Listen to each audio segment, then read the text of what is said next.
Accept कर रहे थे कि कुछ भी हो जाए देश रहना चाहिए, ठीक है। गाना है ना एक, I don't remember the lyrics right now, but हाँ, अटल बिहारी वाजपेयी की एक बहुत फेमस जो पंक्ति है, जो एक मूवी में भी कही गई कि पार्टियां आएंगी जाएंगी लेकिन ये देश रहना चाहिए। तो बस ये ठीक विपरीत बेल्जियम मॉडल जो है ये एक अलग ही कहानी प्रस्तुत करता है, ठीक है। एक पूरे विश्व के लिए एक उदाहरण के रूप में सामने आता है, डेमोक्रेसी का एक उच्च उदाहरण के रूप में सामने आता है। क्यों? क्योंकि यहाँ पर एकोमोडेशन का सिद्धांत अपनाया गया। किस चीज का सिद्धांत अपनाया गया? एकोमोडेशन। नमस्कार दोस्तों, स्वागत है आप लोगों का एनसीईआरटी सीरीज के क्लास 10th सीबीएसई बोर्ड के पॉलिटी के तीसरे लेक्चर में। जैसा कि हम सभी जान रहे हैं कि हम लोग पॉलिटी का चैप्टर 1 पढ़ रहे हैं और इसमें पावर शेयरिंग है। 2 लेक्चर ऑलरेडी हो चुका है, ये तीसरा पार्ट है। दोनों लेक्चर में, पहले लेक्चर में हम लोगों ने इंट्रोडक्शन समझा था, दूसरे लेक्चर में हम लोगों ने बेल्जियम और श्रीलंका के कॉम्पोजिशन को समझा था और ये समझा था कि वहाँ का जो एथनिक कॉम्पोजिशन है वो एथनिक कॉम्पोजिशन कितना ज़्यादा कॉम्प्लेक्स है ना। बेल्जियम का एक अलग कॉम्प्लेक्सिटी है, श्रीलंका की अपनी एक अलग कॉम्प्लेक्सिटी है। अब कहानी को कंटिन्यू करेंगे, हालांकि रिवीजन के लिए देखा जाए तो मैं फिलहाल सजेस्ट तो यही करूंगा कि आप लोग जो पिछला वीडियो है उस पिछले वीडियो को ही थोड़ा जाएं और दोबारा देख लें, ताकि आपको ये एथनिक कॉम्पोजिशन की जो कॉम्प्लेक्सिटी है वो कॉम्प्लेक्सिटी समझ में आ जाए, ठीक है। बहरहाल अभी इस वीडियो में हम लोग बात करने वाले हैं कि श्रीलंका ने अपने इस एथनिक कॉम्पोजिशन की कॉम्प्लेक्सिटी को कैसे डील किया, क्या रास्ता उन्होंने श्रीलंकन सरकार ने अपनाया था, ठीक है। तो श्रीलंका में जो सरकार बनी 1948 में, ठीक है। 1948 में मतलब कहने का मतलब होगा कि श्रीलंका आज़ाद हुआ था। हमारी आज़ादी मतलब भारत की आज़ादी 1947 में हुई और श्रीलंका की जो कॉलोनियल गवर्नमेंट से आज़ादी होती है वो होती है 1948 में। तो उसने क्या चुना? जैसे हम लोगों ने डेमोक्रेटिक सरकार चुना था कि हमारे यहाँ डेमोक्रेसी होगी, तो श्रीलंका ने भी कुछ यही चुना कि वहाँ पे भी डेमोक्रेसी ही होगी, ठीक है। Now you know democracy means rule of people, और जब डेमोक्रेसी की बात करते हैं तो मेजोरिटी की सरकार बनती है, राइट। तो हमारे यहाँ भी जैसे चुनाव होता है तो जो मेजोरिटी पार्टी होती है जिसको मैक्सिमम नंबर ऑफ वोट्स मिले होते हैं वो जीती है। अब श्रीलंका की कहानी में हम लोगों ने क्या देखा था? श्रीलंका की कहानी में देखा था कि वहाँ पे जो सिन्हालीज स्पीकिंग लोग थे, सिन्हालीज मतलब जो श्रीलंका के नेटिव्स हुआ करते थे, जिसमें आप मैप में देख सकते हैं कि ये येलो कलर से डिनोटेड है यहाँ पर। Let me first draw this for you, ठीक है। ये येलो कलर से जो डिनोटेड है, यहाँ पर यहाँ की जो नेटिव आबादी है मतलब सिन्हालीज जनसंख्या जो है वो रह रही है। उसके बाद ये जो ऑरेंज कलर से डिनोटेड था वो क्या था? श्रीलंकन तमिल्स का। और ये जो ब्राउन रंग या डीप रेड जो भी बोलिए आप इसको, ये जो कलर है ये किसका है? ये है इंडियन तमिल्स का वहाँ पे। तो जो ये सिन्हालीज लोग हैं, ये इनमें से अधिकांश लोग क्या थे? तो अधिकांश लोग बुद्धिस्ट थे, ठीक है, राइट। अधिकांश लोग क्या थे? बुद्धिस्ट थे। तो जब वहाँ पे चुनाव हुआ तो इनकी ऑब्वियस बात है, इनकी संख्या ज़्यादा है, मेजोरिटी में है, तो इनकी सरकार बनी यहाँ पर, ठीक है। और इन्होंने चुना कि भाई हम लोग मेजोरिटेरियनिज्म के सिद्धांत पर चलेंगे, ठीक है ना। What the hell is this majoritarianism, ठीक है, इसको हम लोगों को समझना है। अब है क्या ये? तो देखिए इसका बेसिक मतलब होता है, मतलब हिंदी में अगर हिंदी में अगर इसको समझा जाए तो मेजोरिटेरियनिज्म का मतलब होता है, let me right this, majoritarianism, ठीक है। आप लोग लाइक शेयर सब्सक्राइब जरूर कर दिया कीजिए चैनल को, ठीक है। अगर अच्छा लग रहा हो पढ़ाई गई बातें तो मैं उम्मीद करूंगा कि आप लोग लाइक शेयर एंड सब्सक्राइब करेंगे। कमेंट भी करिए अगर आपको वीडियो पसंद आ रहा हो तो, ठीक है। एनीवे अगर किसी सुधार की आवश्यकता हो तो वो भी बताइए, और कोई एक्स्ट्रा डाउट हो तो वो भी आप पूछ सकते हैं सवाल, ठीक है। तो इसका मतलब होता है बहुसंख्यकवादी, बहुसंख्यकवादी, ठीक है। तो उन्होंने सोचा कि बहुसंख्यकवाद के सिद्धांत पर हम लोग सरकार बनाएंगे और यहाँ पर ऐसा हुआ भी, ठीक है। और ऑब्वियस बात है 1956 में इसी के तहत, मतलब चूंकि अब देखो आपकी किताब में भी एक बात यहाँ पे मेजोरिटेरियनिज्म के बारे में कुछ लिखा है कि I believe that the majority community should be able to rule country, ठीक है। ये एक ऐसा विश्वास है या मान्यता है कि जहाँ पे जो मेजोरिटी कम्युनिटी है वही रूल करेगी, शासन करेगी, disregarding the wishes and needs of the minority, ठीक है।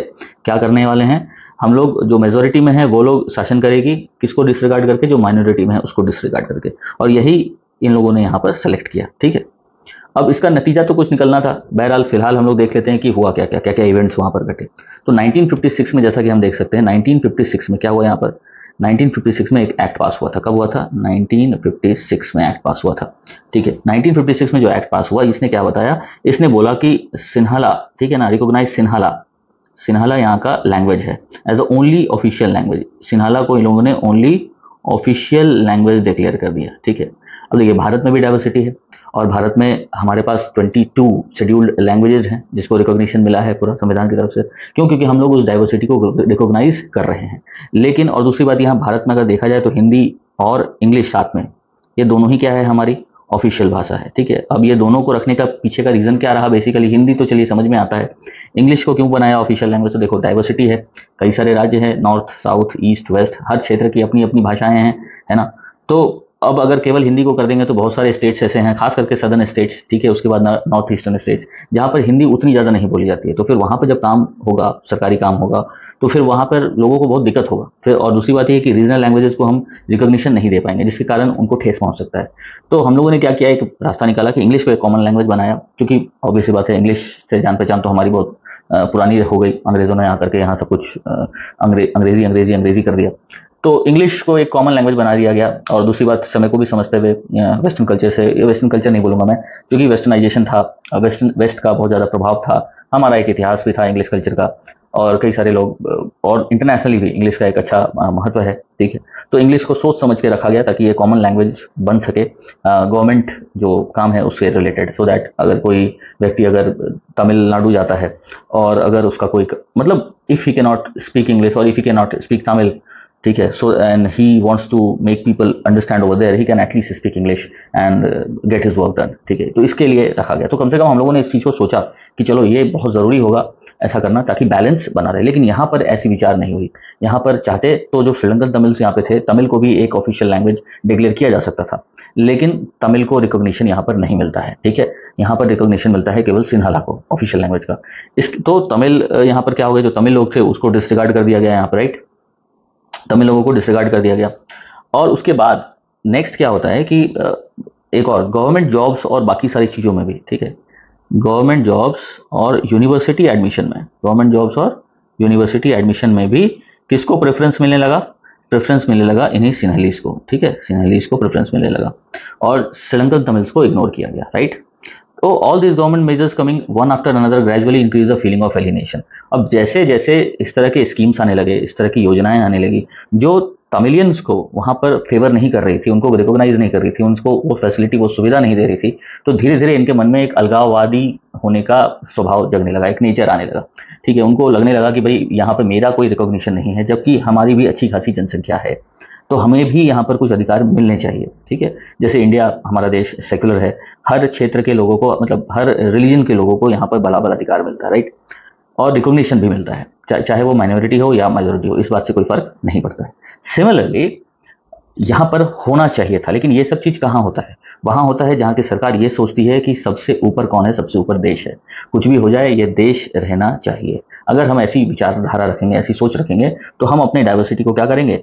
रिकॉग्नाइज करेंगे। दूसरी बात यह है कि एक विजन भी होना चाहिए, ह्यूमैनिटी का विजन कह लो, ठीक है, और रिकॉग्निशन का विजन कह लीजिए कि भाई देश है, विश्व है, क्षेत्र है, हर तरह की डाइवर्सिटी पाई जाएगी, and we as a human being must recognise each other, ठीक है ना, एज इक्वल्स।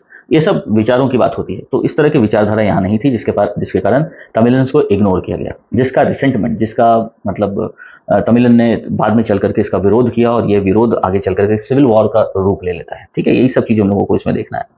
तो they felt that none of the major political parties led by the Buddhist Sinhala leaders was sensitive to their language and culture. तो जितने भी, अब यहाँ तक की कहानी तो स्पष्ट है, अब इसको मैं समझाऊंगा नहीं, शायद समझ में आ ही गया होगा। जितने भी पॉलिसीज वगैरह बन रहे थे, तो तमिलियंस को लगा कि भाई यहाँ पर हमारा कोई वर्चस्व नहीं है, हमारा कोई रिकॉग्निशन नहीं है यहाँ पर।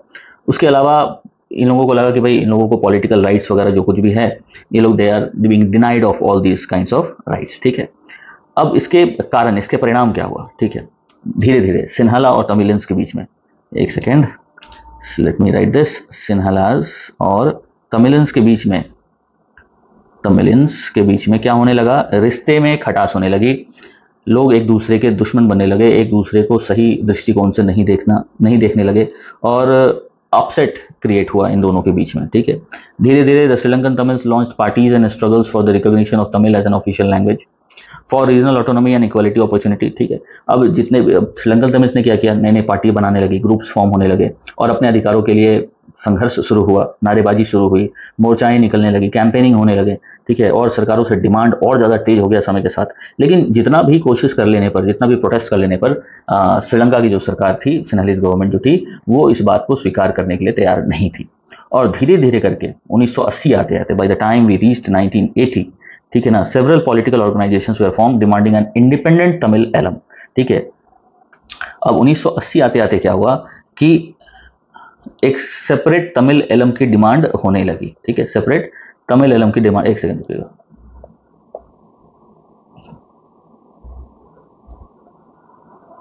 सेपरेट तमिल एलम की डिमांड यहाँ पे होना है। तमिल एलम का क्या मतलब होता है? एलम का मतलब होता है, ये तमिल वर्ड में इसका मतलब होता है राज्य, आप कह लीजिए इसको स्टेट कह लीजिए, ठीक। तो इन लोगों ने सेपरेट तमिल स्टेट का डिमांड करना शुरू कर दिया, ठीक है। और धीरे धीरे ये डिस्ट्रस्ट आगे बढ़ा, आपस में एक दूसरे के प्रति जो मतभेद थी वो आगे बढ़ी, और ये किस चीज़ का रूप ले लिया? तो एक सिविल वॉर का रूप ले लिया। किस चीज़ का रूप ले लिया? धीरे धीरे एक सिविल वॉर का रूप लिया। 2009 तक ये चीज़ें कैरी ऑन होती रही, ठीक है। अब सोचिए 1948 से कहानी शुरू हुई थी इस तरह की चीज़ों की, इस तरह की घटनाओं की, समय के साथ ये आगे बढ़ा। 1980s के बाद ये घटनाएं और तेज हो गई और 2009 तक ये कैरी होता रहा। आप सोच सकते हैं कि इससे कितना ज़्यादा जान मान का नुकसान हुआ होगा, कितने लोग इस सिविल वॉर में मारे गए होंगे। इसकी कोई गिनती नहीं है, इसका कोई आकलन लगाना नहीं लगाया जा सकता है। अगर चाहती यहाँ की सरकार तो कुछ ना कुछ सामंजस्य बैठा लिया गया होता। 1948 से 2009 का समय बहुत लंबा समय है, काफ़ी ज़्यादा प्रोग्रेस संभव हो सकता था, लेकिन अब क्या करें, जो हुआ सो हुआ। लेकिन अब देखिए इसी समय में, इसी दौरान बेल्जियम में क्या हो रहा था। श्रीलंका की कहानी तो समझ गए, उन्होंने ठान रखा था कि मुझे किसी को रिकॉग्निशन नहीं देना है, जो यहाँ होंगे केवल सेनेलिज ही होंगे और बाकी जो लोग हैं वो उनके कोई अधिकार नहीं, उनके कोई राइट्स नहीं।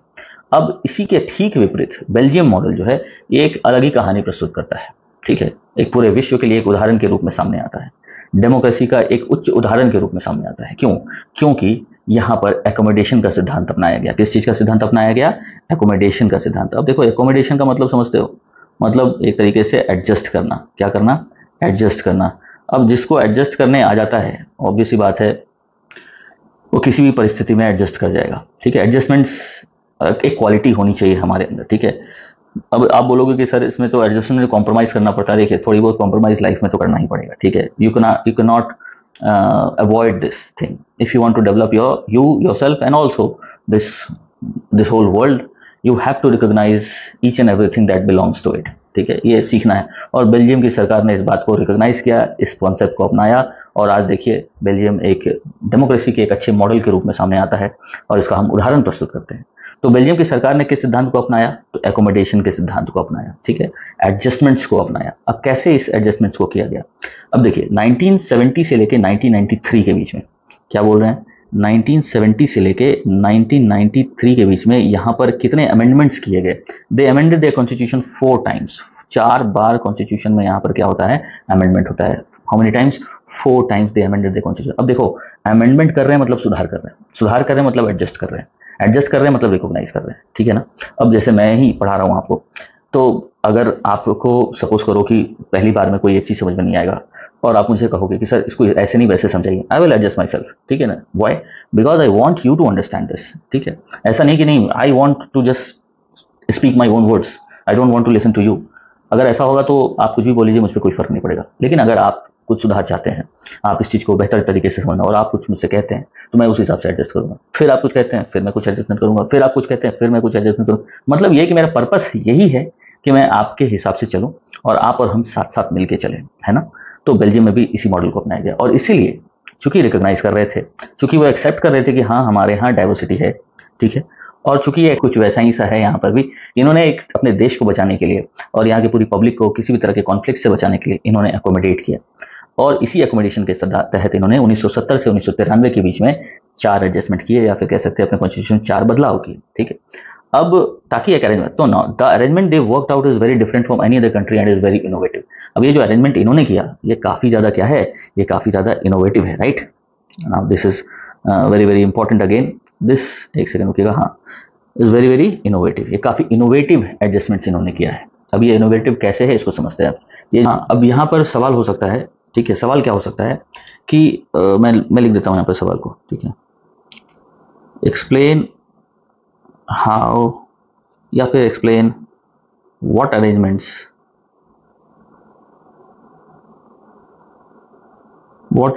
Did Belgium do to accommodate, ठीक है, टू एक्कोमोडेट इट्स डाइवर्सिटी, ठीक है, कह सकते हैं एक तरीके का क्वेश्चन है ये। इसका क्वेश्चन किसी और लैंग्वेज में भी हो सकता है, ठीक है। अगर साधारण भाषा में बोले तो सवाल ये पूछेगा कि किस किस प्रकार के एडजस्टमेंट्स किए गए, what arrangements did Belgium do, ठीक है ना, टू एक्कोमोडेट इट्स डाइवर्सिटी। तो इसको हम लोगों को पॉइंट्स में किताब में लिखा है और कुछ इन्हीं पॉइंट्स को हम लोगों को अपने शब्दों में यहाँ पर लिख देना है, ठीक है। अब समझते हैं क्या क्या है। अब देखो पहला जो इन्होंने किया, पहला स्टेप इन्होंने लिया था वो था कि number of Dutch speaking and French speaking, ठीक है, डच स्पीकिंग एंड, देखो राइटिंग थोड़ा सा इधर उधर हो सकता है, उसके लिए माफ़ी कीजिएगा। फिर भी चूंकि मैं बोल रहा हूँ तो आई गेस आप लोग समझ पाएंगे, ठीक है।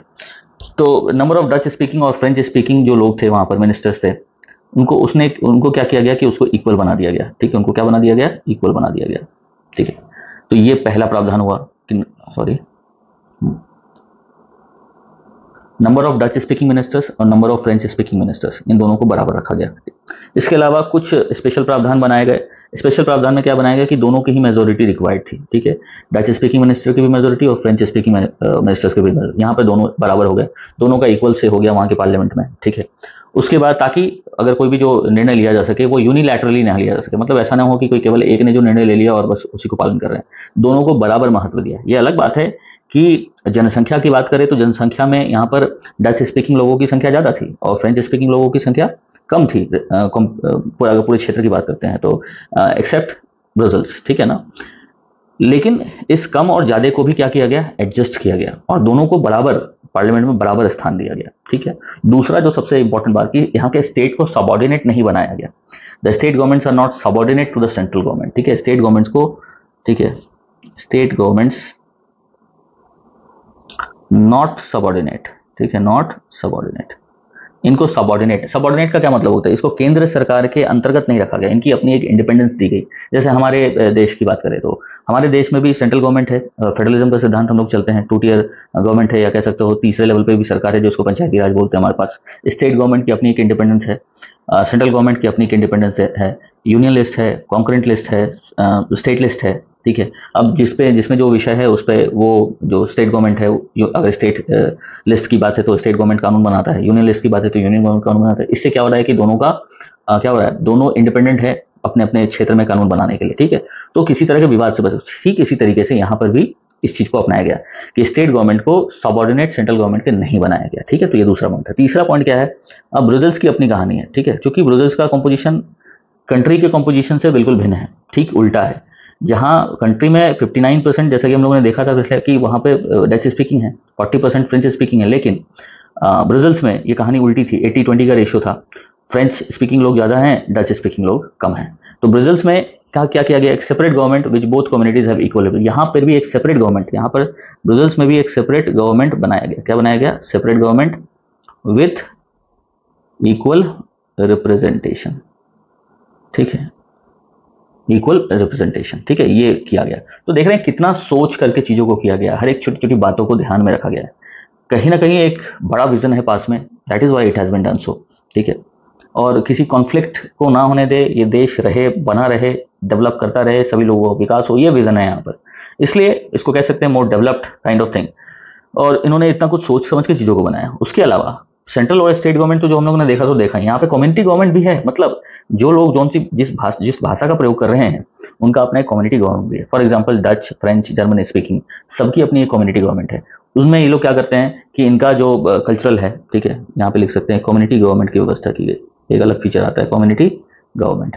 यह किनका है तो डच का है, और किसका है तो फ्रेंच का है, जर्मन का है, जो भी मतलब वहाँ का डाइवर्सिटी है, इन सारे लोगों की अपनी कम्युनिटी गवर्नमेंट है। और ये लोग किस पे डिसीजन लेते हैं, ये लोग अपना तो अपने कल्चरल रिलेटेड बातों पर अपना डिसीजन ये लोग खुद लेते हैं।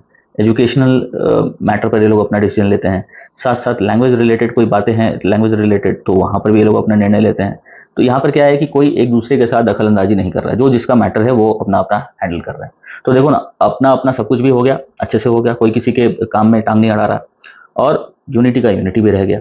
तो that is why this is what makes Belgium model very very unique and innovative. और ठीक है, अब साथ साथ क्या ये बना रहा है, तो इस बेल्जियम मॉडल को थोड़ा कॉम्प्लेक्स भी बनाया जा रहा है। यहाँ पर बेल्जियम मॉडल को बोला जाता है बड़ा कॉम्प्लेक्स व्यवस्था है। क्या है ये, कॉम्प्लेक्स है, और क्या है, यूनिक है, ठीक है। कॉम्प्लेक्सिटी के साथ साथ यूनिकनेस है। अब देखो, सवाल पूछा जाए तो यहाँ से भी एक सवाल बन सकता है कि Belgium model is complex as well as unique, explain, ठीक है, एक्सप्लेन करिए इसको बैठ करके।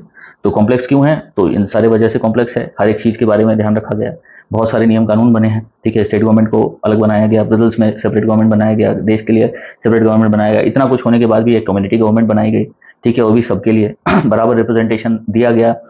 इस बात को भी समझते हुए कि देश में और ब्रसेल्स में रिप्रेजेंटेशन एक जैसा है नहीं, जनसंख्या में। तो दिस मेक्स, तो कभी कभी यहाँ के लोगों के लिए भी क्या हो रहा है, बड़ा कॉम्प्लेक्स हो जा रहा है। यहाँ पे इस बात को लिखा गया है कि it is Indeed very complicated even for people living in Belgium, ठीक है। लेकिन but these arrangements have worked so far so well, ठीक है। When many countries of Europe came together, एक यूरोपियन यूनियन जो बना, तो ब्रसेल्स को हेडक्वार्टर्स बनाया गया। ब्रसेल्स क्या बनाया गया, हेडक्वार्टर बनाया गया, ठीक है। ब्रसेल्स को क्या बनाया गया, हेडक्वार्टर बनाया गया, किसका, तो यूरोपियन यूनियन का। जब यूरोपियन यूनियन का निर्माण होता है तो इसी चीज को समझते हुए, इसी चीज को रिकग्नाइज करते हुए कि भाई ऐसा अगर मॉडल हो, अगर डेमोक्रेटिक सेटअप हो तो ऐसा हो, मिल बैठ के रहना है, मिल बैठ के काम करना है, तो फिर हम किसका उदाहरण लेंगे, हम बेल्जियम का उदाहरण लेंगे। और इस चीज को रिकॉग्नाइज करने के लिए ब्रसेल्स को यूरोपियन यूनियन का हेडक्वार्टर बनाया गया। तो इतने सारे पॉइंट्स हमें इस टॉपिक से समझने को मिलता है। क्या क्या मिला अभी तक, क्या क्या पढ़ लिए कि भाई श्रीलंका में किस तरह का मेजोरिटेरियनिज्म का सिद्धांत अपनाया गया, बहुसंख्यकवादी का अपनाया गया, और उसके कारण वहाँ पर सिविल वॉर हुआ। 1948 से कहानी शुरू होती है, 2009 तक ये लोग बहुत मुश्किलों का सामना करते हैं, बहुत सारे जान मान का इकोनॉमिक लॉसेस होता है, लाइफ का लॉसेस होता है, बहुत सारी चीज़ें होती हैं, और ये यहाँ पे कोई खास डेवलपमेंट नहीं होता है। जबकि बेल्जियम में कहानी बिल्कुल अलग है, पूरी की पूरी एकोमोडेशन और एडजस्टमेंट पर आधारित है, अपनी डाइवर्सिटी को रिकॉग्नाइज करने पर आधारित है। और 4 बेसिक यहाँ पर बातें पढ़ने को मिली कि किस तरीके से इस अरेंजमेंट्स को हमें किया गया यहाँ पर संविधान में या फिर पार्लियामेंट में, ठीक है। इसके अलावा हम लोगों ने देखा कि यहाँ पर किस तरीके से 4 बार अमेंडमेंट हुआ 1970 से लेकर 1993 तक, ठीक है। ये सारी बातों को हम लोगों ने इस डिस्कशन में अभी तक समझ लिया। उम्मीद है आप लोगों को अभी तक समझ में आ रहा होगा। आगे और सुनते रहिए, इस लेक्चर में थोड़ा सा लंबा और बढ़ाएंगे इस चीज़ को। अब बेल्जियम में, अब देखो, अब 2 कहानी समझ में आ गया, तो that is what summarise over here कि बेल्जियम में लोगों ने रियलाइज किया कि भाई unity of country is possible only by respecting feelings and interest of different communities, ठीक है। बेल्जियम के लोगों ने इस बात को बहुत पहले समझ लिया और भाई देश रहना चाहिए वाला कॉन्सेप्ट इन्होंने चला और आगे बढ़ा और इस तरीके के उदाहरण प्रस्तुत किया। श्रीलंका में ये चीज़ नहीं हो सका, एक कॉन्ट्रास्टिंग एग्जाम्पल ये शो करता है हमारे सामने। और मेजोरिटी कम्युनिटी अगर इस तरीके से फोर्स करके डोमिनेंस अपना शो करना चाहे तो फिर किस तरह से अपसेट होता है चीज़, किस तरह से डिस्टर्ब होता है, हर प्रोसेस डिस्टर्ब होता है, उसकी भी कहानी हम लोगों को जानने को मिली, ठीक है। तो 2 चीज़ें यहाँ पे देखने को मिल रहा है, 2 तरीके से पावर को शेयर किया जा रहा है। एक जो पावर को शेयर नहीं करना चाह रहा है, एक जो पावर को शेयर कर रहा है। तो जब पावर को शेयर कर रहा है वो चीज़ें अच्छी चल रही है, और जो पावर को शेयर नहीं कर रहा है वहाँ चीज़ें खराब हो जा रही है। तो सीखने को क्या मिला, yes, power sharing is desirable when, why, because we want our country to run peacefully, ठीक है। we want harmony to be there in our country and also over the world, in the world, ठीक है ना। तो अगर हमें harmony चाहिए, अगर हमें पीस चाहिए, अगर हमें इक्वलिटी चाहिए, इक्वल डिस्ट्रीब्यूशन ऑफ रिसोर्स चाहिए, किसी भी प्रकार का इनइक्वलिटी नहीं चाहिए, तो ऑब्वियस सी बात है we need to share power. अब इसी बात पे सवाल आता है why power sharing is desirable, ठीक है। तो मुझे लगता है मोटा मोटी तो आंसर आपको मिल ही गया होगा, जो कि एक चैप्टर का एक बहुत इंपॉर्टेंट क्वेश्चन भी बनता है, why power sharing is desirable. अब देखो 2 कारण दिया गया है यहाँ पर, 2 आधार दिया गया है। एक को बोलते हैं हम लोग प्रूडेंशियल रीजंस, ठीक है, जिसको बोलते हैं प्रैक्टिकल रीजन। बेसिकली प्रूडेंशियल जो प्रैक्टिकली देखा जाए धरातल पर देखने के लिए, और दूसरा होता है मॉरल ग्राउंड, मतलब मॉरल रीजंस, ठीक है। तो ह्यूमैनिटी, हार्मनी, ये सब चीज़ को अगर देखते हैं, रेस्पेक्ट, यूनिटी, ये सब मॉरल रीजंस के तहत आता है, ठीक है। और अगर प्रूडेंशियल रीजंस की बात करें तो देखो प्रूडेंशियल का मीनिंग भी आपकी किताब में यहाँ पर स्पष्ट किया गया है, लिखा गया है कि भैया बेस्ड ऑन प्रूडेंस और on careful calculation of gains and losses. ये देखना कि प्रैक्टिकली देखा जाए तो हमें किस काम से कितना गेन होगा, कितना नुकसान होगा, इस चीज़ को कैलकुलेट करना, क्या फायदा और क्या नुकसान। तो देखा ना, श्रीलंका में नहीं अपनाया तो नुकसान हुआ, यहाँ पर अपनाया तो फायदा हुआ। इस आधार पर जब हम रीजंस बनाते हैं तो वो हमारे प्रूडेंशियल रीजन होते हैं। Usually contrasted with decision based on purely on moral consideration. तो कभी कभी हम लोगों को दोनों ही पहलुओं को पर चर्चा करनी होती है। जरूरी नहीं कि हर मॉरल रीजन हमारा प्रूडेंशियल हो, मतलब कि अब देखो ये डायलेमा वाली बातें हैं, फिर एथिक्स और बाकी चीज़ें इसमें मिश्रित हो जाएंगी, चीज़ें थोड़ी कॉम्प्लेक्स हो जाएगी। So I will not be detailing this over here. If you have a separate question regarding this, I will be explaining to you in a separate video, ठीक है ना, if you ask me question regarding this time. क्योंकि कभी कभी जिंदगी में क्या होता है ना कि मॉरल होने के, अगर हम एक तरफ मॉरल होते हैं तो दूसरी तरफ प्रूडेंशियली हो सकता है कुछ नुकसान हो जाए, ठीक है। और कभी कभी प्रूडेंशियली सही होने के लिए मॉरल का कभी कभी डाउनग्रेड करना पड़ता है, ठीक है। लेकिन बेल्जियम ने कुछ ऐसा तकनीक अपनाया कि ये लोग फायदे में भी रहे और किसी तरह का मॉरल का नुकसान भी नहीं हुआ, ठीक है। तो पहले रीजन को समझते हैं हम लोग कि first, power sharing is good because it helps to reduce possibility of conflict between social groups. तो प्रूडेंशियल रीजन के अंतर्गत क्या आता है कि भैया पावर शेयरिंग डिजायरेबल है, क्यों? क्योंकि it prevents what? Prevents conflict, prevents conflict. ठीक है, between different social group, prevents conflicts. अब कॉन्फ्लिक्ट्स नहीं होगा, बचेगा तो नुकसान नहीं होगा, इकोनॉमिक लॉसेज नहीं होगी, हम फायदे में रहेंगे, तो ये हो गया प्रूडेंशियल रीजन। दूसरा है, अब अगर हम imposing the will of the majority करते हैं वो तो एक अट्रैक्टिव ओपिनियन लगता है, लेकिन लॉन्ग रन में ये फायदेमंद नहीं है। ठीक है, कि जो मेजोरिटी में है उसका हम लोग शॉर्ट रन में सोचते हैं कि नहीं ये डोमिनेंस में रहेगा तो अच्छा रहेगा, बट लॉन्ग रन में देखा जाए तो this is not good, this is not healthy thing to apply. तो ये भी प्रैक्टिकली पॉसिबल नहीं नजर आता है। ठीक है, तो हमें लॉन्ग टर्म विजन लेके चलना चाहिए, ना ही कि शॉर्ट टर्म विजन लेके चलना चाहिए। तो ये भी डेवलपमेंट का अपना एक गोल होता है, एक लॉन्ग टर्म गोल, एक शॉर्ट टर्म गोल। तो जरूरी नहीं कि जो आपका शॉर्ट टर्म गोल है वो आपको लॉन्ग टर्म फायदा दे दे, लेकिन हाँ लॉन्ग टर्म गोल अगर है तो शॉर्ट टर्म गोल में अगर थोड़ी बहुत एडजस्टमेंट भी करने को मिल रहा है तो आपके लिए फायदेमंद ही साबित होगा। ये सिखाता है हमें ये बेल्जियम की कहानी। ठीक है, प्रूडेंशियल रीजन। उसके बाद है, tyranny of majority is not just oppressive for the minority, it often affect the majority as well. ठीक है ना।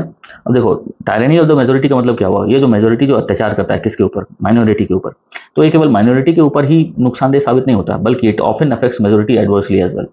मेजोरिटी खुद के ऊपर भी उसका प्रभाव पड़ता है। ऑब्वियस बात है, अगर देश में किसी भी तरह का उपद्रव हो रहा होगा, किसी भी तरह का इनस्टेबिलिटी रहेगी, तो पूरा का पूरा सिस्टम पर उसका प्रभाव पड़ेगा, है ना।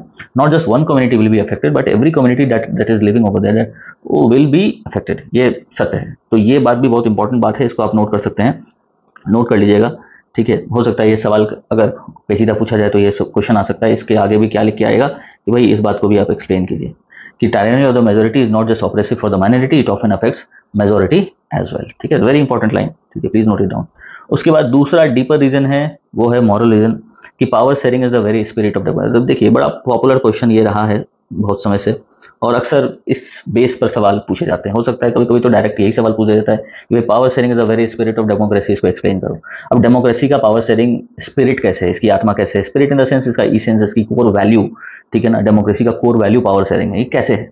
अब देखो ना यार, डेमोक्रेटिक, अभी इस आंसर भी किताब में ही दिया है, पुस्तक में ही दिया है, आप देखिए इसको, पढ़िए, इसको समझ में आ जाएगा। Democratic rule involve sharing power with those affected by its exercise and who have lived with its effect. People have a right to be consulted. अब डेमोक्रेसी है तो लोगों का अधिकार है, अब जो लोग वहां पर मौजूद है सभी के लोगों का अधिकार है, बराबर अधिकार है, ऑब्वियस सी बात है। तो पीपल को तो आप कंसल्ट करेंगे ही, जब कंसल्ट करेंगे तो आप जब सबसे पूछ रहे हैं तो पावर को शेयर ही कर रहे हो। और डेमोक्रेसी के तो, democracy is for the people by the people. ठीक है, और जब आप when you are consulting, when you are asking him her and everyone, ठीक है, means you are taking his or her opinion also and you are valuing their opinion, तो ये तो शेयर करने के बराबर ही हो गया ना। तो अगर ये नहीं तो फिर पावर शेयरिंग नहीं। तो डेमोक्रेसी चुकी है तो पावर शेयरिंग तो रहना ही रहना है। This is what this means to say a legitimate government is one where citizens through participation acquire a stake in the system। ठीक है, एक सही सरकार, एक लीगल सरकार वही होगी जहां पर, लीगल सरकार कहने को मतलब डेमोक्रेटिक सेटअप के अंतर्गत ये सरकार सही तभी होगी जब यहां पर लोग पार्टिसिपेट करेंगे, और चाहे लोग किसी भी कम्युनिटी से बिलोंग कर रहे हो, वो मेजोरिटी हो माइनॉरिटी हो, doesn't matter, they will have equal say in the government, only then we can say that, oh, this is on democratic principles। ठीक है, तो इसलिए इसको पावर शेयरिंग को हम लोग क्या बोलते हैं, वेरी स्पिरिट ऑफ डेमोक्रेसी बोलते हैं। राइट, आई गेस समझ में आ गया होगा। तो पहला रीजन जो सेट ऑफ रीजन जो प्रॉफिट और लॉस पर बेस्ड है, किसी तरह का इकोनॉमिक लॉसेज ना हो और भी और अन्य प्रकार के लॉसेज ना हो, कॉन्फ्लिक्ट्स को हम रोक ले होना। ठीक है, और ना ही माइनॉरिटी को लॉसेज हो किसी तरह का, ना ही एडवर्सली इफेक्ट पड़े मेजोरिटी के ऊपर, ये सब जो आधार पर सोचते हैं वो प्रूडेंशियल रीजन हो गया। ये जो सेकंड है, जो थोड़ा सा ईच अदर को, एक दूसरे को रेस्पेक्ट करना, एक दूसरे को ऑनर करना, एक दूसरे को वैल्यू करना, एक दूसरे को इक्वल ट्रीट करना, ये सब पे जो बेस्ड है, ये हो गया हमारा मॉरल रीजन। मॉरल रीजन कहने का मतलब हो गया कि power sharing is the very spirit of democracy, ये सिद्धांत है डेमोक्रेसी का सिद्धांत, और इसी सिद्धांत को पालन करने को हम लोग मॉरल रीजन बोलते हैं। I guess, I hope it must be clear to you. ठीक है, तो यहां तक ये कहानी समाप्त है। अब अगला है कि भाई एक डायलेमा की कहानी है, खलील्स डायलेमा, और उसके बाद इसका अंत होगा चैप्टर का, फॉर्म्स ऑफ पावर शेयरिंग। अब ये दोनों चीजों को हम लोगों को अगले सेक्शन में पढ़ना है, अगले सेक्शन में पढ़ूंगा मतलब तब तक के लिए आप लोग इसको वीडियो को देखिए, समझिए और बताइए कि कैसा लगा।